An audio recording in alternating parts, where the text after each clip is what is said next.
नमस्कार दोस्तों, मेरा नाम है अजीत सिंह और पैसा बाजार हब में आप सभी का स्वागत है। आज हम बात करेंगे transformer and rectifier India limited के बारे में। सबसे पहले क्वार्टर 3 2026 की परफॉर्मेंस की बात करेंगे। Financial matrix performance, capacity expansion plan क्या है कंपनी का और कितनी बड़ी ऑर्डर बुक है, ग्रोथ पाइपलाइन क्या है, लॉन्ग टर्म गाइडेंस क्या है कंपनी की, फंडामेंटल वैल्यूएशन देखेंगे, फिर फाइनल व्यू की बात करेंगे। सबसे पहले क्वार्टर 3 2026 की performance, stand loan results.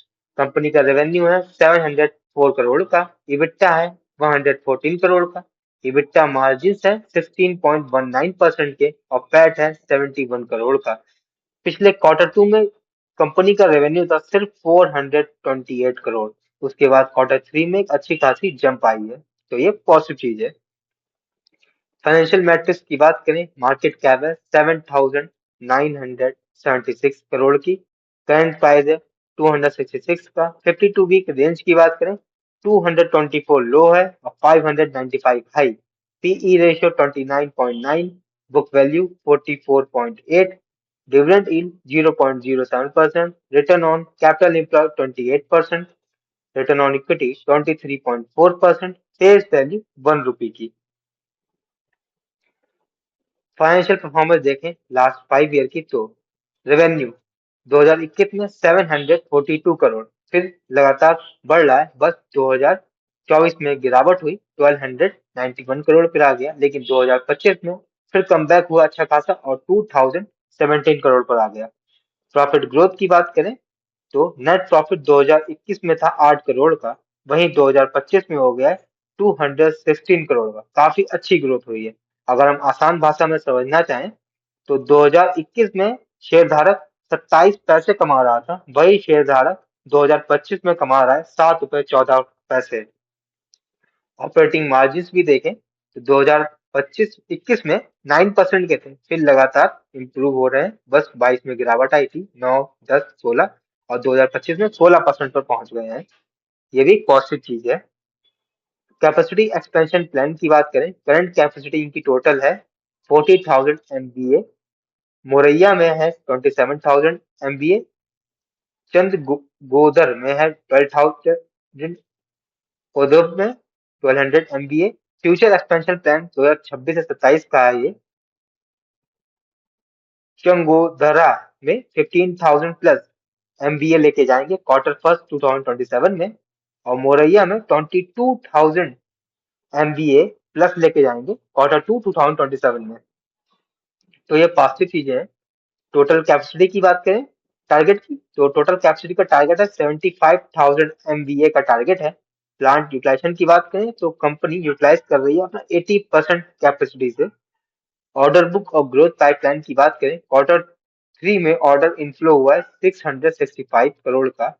Expected है 2026 के एंड तक की कम से कम कंपनी के पास ऑर्डर बुक होगी 8,000 करोड़ की। क्वार्टर 4 में इनफ्लो आ सकता है 3,500 करोड़ का। करंट कोटेशन देखें तो कंपनी ने लगभग 16,000 करोड़ के टेंडर कोट करके रखे हैं। मार्जिन आउटलुक और प्राइसिंग स्ट्रेटेजी की बात करें, 2026 के रेवेन्यू गाइडेंस है 2,600 करोड़ की, इबिट्टा मार्जिन की गाइडेंस है 16 से 17% के हैं। लॉन्ग टर्म मार्जिन का प्लान है कि स्टेबल रखना अपने मार्जिन 15 से 16% के ऊपर, और पॉसिबल है 200 बेसिस पॉइंट से इंप्रूवमेंट आ सकता है कंपनी की ऑपरेशनल इफिशिएंसी में। ग्रॉस मार्जिन का टारगेट है कंपनी का 35% का 2028 का, और पोटेंशियल है इसके बाद ये 40% तक की लेके जाएंगे डी इंटीग्रेशन के जरिए। कंपनी की हम स्ट्रेंथ की बात करें तो कंपनी ने पिछले 5 साल में 251% से प्रॉफिट सीएजीआर से प्रॉफिट ग्रोथ की है, और डेप्टर्स डे इंप्रूव हुए 142 डेज से 84.8 डे पे आए, जो कि इंडिकेट कर रहा है बेटर कलेक्शन कर रही कंपनी। वर्किंग कैपिटल साइकिल की हम बात करें 73.6 डेज से 34.2 डेज पे आ गए, जो कि ऑपरेशनल इफिशिएंसी अच्छी इंडिकेट कर रहा है। मैनेजमेंट की उम्मीद है आने वाला क्वार्टरली परफॉर्मेंस कंपनी का अच्छा आएगा। रिस्क क्या है, प्रमोटर्स की होल्डिंग पिछले 3 साल में 10.6% से घटी है, जो कि एक कंसर्न क्रिएट करता है इन्वेस्टर्स के लिए। शेयर होल्डिंग पैटर्न देखें दिसंबर का, तो प्रमोटर्स की होल्डिंग 64.36 है, फॉरेन इंस्टीट्यूशन की होल्डिंग 7.01, डोमेस्टिक इंस्टीट्यूशन की होल्डिंग 4.18, पब्लिक होल्डिंग 24.43 है। ट्रेंड ये है इंस्टीट्यूशनल होल्डिंग घट रही है जबकि पब्लिक होल्डिंग बढ़ रही है। वैल्यूएशन एनालिसिस करेंगे transformer and rectifier India limited का, तो पीई रेशियो इनका है तो कंपनी का 29.9 का, जबकि इंडस्ट्री का है 42। आइडियल रेंज होनी चाहिए 15 से 25 की। तो कंक्लूजन ये निकल के आता है स्टॉक इंडस्ट्री के एवरेज से अंडर वैल्यूड लग रहा है और कंप्यूटर के मुकाबले भी अंडर वैल्यूड लग रहा है। प्राइस टू बुक वैल्यू की बात करें तो करंट प्राइस है 266 का, बुक वैल्यू है 44.8 की, प्राइस टू बुक वैल्यू निकल के आता है 5.9। आइडियल होनी चाहिए 3 की पीक बुक वैल्यू से नीचे। स्लाइटली एक्सपेंसिव है बुक वैल्यू के हिसाब से लेकिन एक्सेप्टेबल है क्योंकि कंपनी हाई ग्रोथ कंपनी है। रिटर्न ऑन इक्विटी की बात करें तो है इनका 23.4, आइडियल होना चाहिए 15% से ऊपर।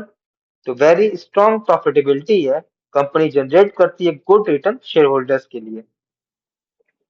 रिटर्न ऑन कैपिटल एम्प्लॉयड की बात करें तो है 28% का, आइडियल होनी चाहिए 15 से 20% से ज्यादा। प्लस में एक्सीलेंट कैपिटल इफिशिएंसी है और स्ट्रॉन्ग ऑपरेशनल परफॉर्मेंस है कंपनी की।